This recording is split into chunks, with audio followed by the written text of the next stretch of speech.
Jesus said to his disciples, "When someone invites you to a wedding feast, do not take your seat in the place of honor. A more distinguished person than you may have been invited, and the person who invited you both may come and say, 'Give up your place to this man.' And then, to your embarrassment, you would have to go and take the lowest place. No, when you are a guest, make your way to the lowest place and sit there, so that when your host comes, he may say, 'My friend, move up higher.' In that way, everyone with you at the table will see you honored. For everyone who exalts himself will be humbled, and the man who humbles himself will be exalted." This weekend, I decided to take off my Roman collar and speak to you from the beauty of our beautiful presbytery grounds here in Erin. And I'm wearing my red, which is one of our national colors, because on this Saturday, the day before the 22nd Sunday in ordinary time, our country, Trinidad and Tobago, celebrates its 57th anniversary of independence. And I thought I would just speak to you freely on the gospel reading and its implications for our life here in Trinidad and Tobago. To begin with, then, the gospel reading, the teaching that Jesus gives, on the face of it, seems a little bit problematic, because Jesus seems to be encouraging our engaging in a deceptive kind of behavior, something that we Trinbagonians know very well. It's called playing dead to catch Kobo alive.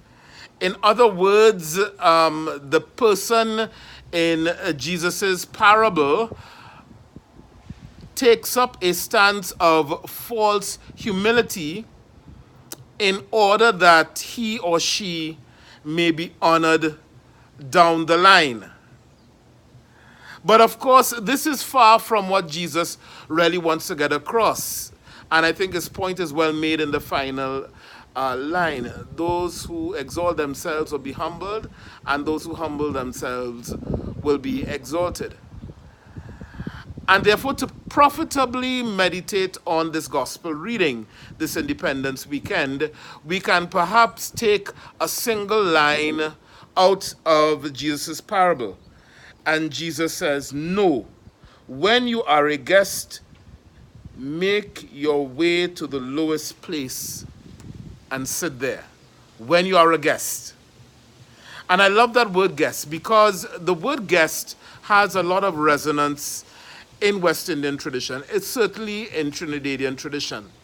And in much of the developing world, the duties of a good guest are pretty well understood, well spelt out.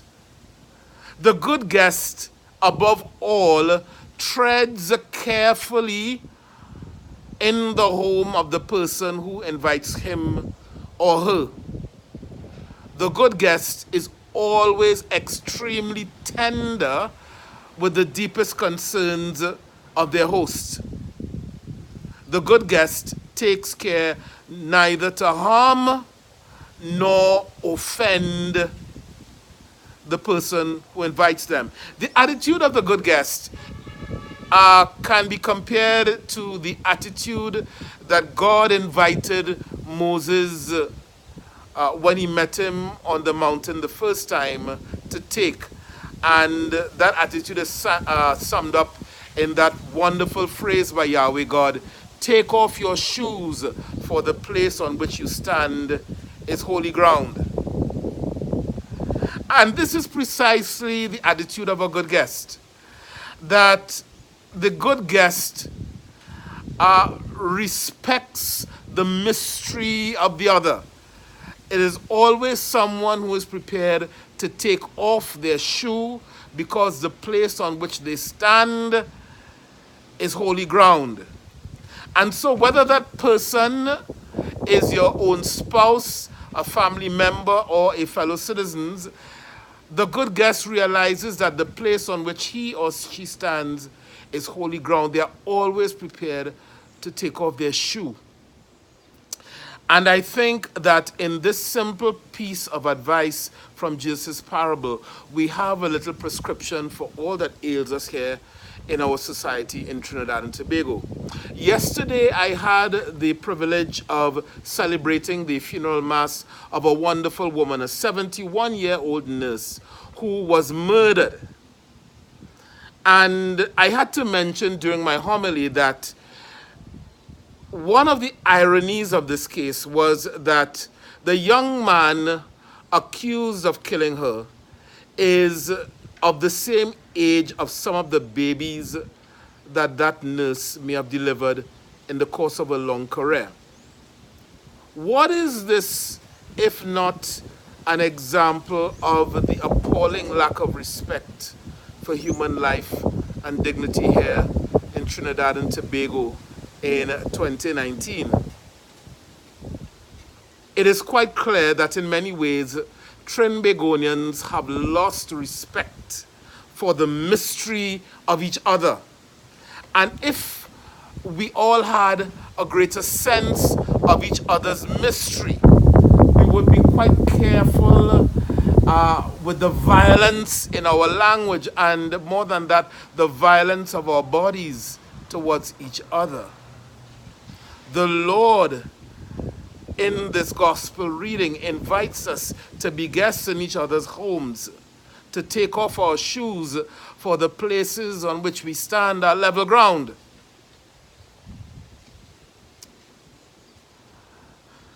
Another thing that I wanted to make a mention of this weekend as we celebrate our independence anniversary is something that Jesus says elsewhere in the Gospels. Jesus says, "The truth shall make you free." And for my own country, Trinidad and Tobago, one of the peculiar problems that we have, and I think one that we share with other countries around the world, is that Trinbagonians have a tendency to overstate their problems. So, in the words of the mighty Sniper, one of our great calypso artists, in a work that he wrote called Portrait of Trinidad, he said, "Some people paint here black every day." So Trinbagonians say, well, you know, this is the worst country with crime, or our hospitals have nothing in them, and that kind of language. Or we use the language of, this is a failed state. And I want to connect that with Jesus' words, "The truth shall make you free."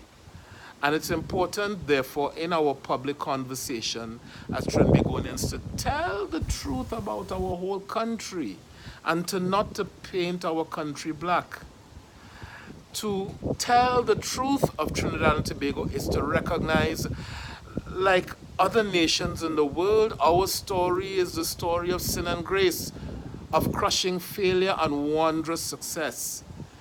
In between the deep, dark valleys of violent crime and appalling homicide are the mountaintop experiences of a wonderfully staged Carifesta event, of improved and stellar performances at the Pan American Games, or our recent carnival season where the musical offerings were marked with energy and creativity. As we gaze into the mirror of the past, what we will see is not a long night of unrelieved gloom. What we will see is the story of a little people, a story that is still evolving and growing, a people still coming to understand who they are and what is their place in the world. But it is important, if we are not to totally discourage ourselves and to discourage our future efforts, that we tell always the truth of our people. For example, one of the common tropes that we tell is that, you know, our young people, especially our young black people, they are no good and they are involved in crime and violence and so on. But from where I sit, from the pastor's desk, I see these young black people everywhere, and they're quietly passing their high school exams, their CXC, their CAPE. They're getting into universities, they're becoming doctors, lawyers, accountants. They're quietly making their parents and their country proud. Certainly, there again, aren't we overstating the faults of our youth? Our country, my dear sisters and brothers, is filled with a lot of wonderful young people from all ethnicities, from every social class, from all walks of life.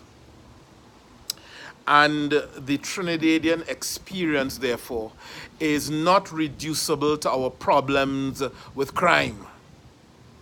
We are so much more than this, and therefore we need to tell the truth about ourselves. The church to which we belong also needs to tell the truth about herself.